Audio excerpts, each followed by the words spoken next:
Hello everyone! Ngayon na magluluto naman ako ng crispy chicken rice. Napakadali lang nito guys at napakasimple lang ng ating ingredients. May isang buong manok ako dito, nalinis ko na, hindi ko na tinagal yung paas. Nilagyan ko ng luya, lemongrass, bawang, asin sa loob ng tiyan ng manok. So isasarado ko lang yan.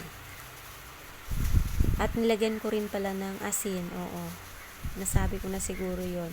So, ayan, nilamas ko lang yan pati sa skin niya ng asin at dinurog na paminta. At dito sa kaldero, naglagay ako ng tubig. Nilagyan ko ng buong paminta, lemongrass, bawang, chicken cubes, asin. At nilagyan ko rin pala yan ng laurel. So, ayan. Pakukuluan ko lang yan at pag kumulo na, saka ko ilalagay yung chicken.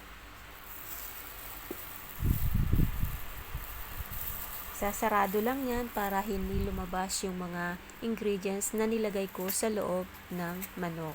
So, eto na, kumulo na, isalang na natin at lulutuin lang natin yan ng mga 20 minutes.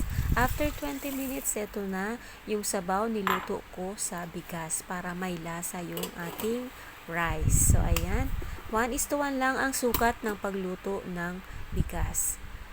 So, pagkatapos nyan, nilagay ko na sa air fryer yung ating chicken. Ayan, para mag-crispy yung kanyang balat. At kapag ganito na, crispy na siya, ilalagay na natin yan sa serving plate. So, napakasarap nito guys. Napakadali lang lutuin.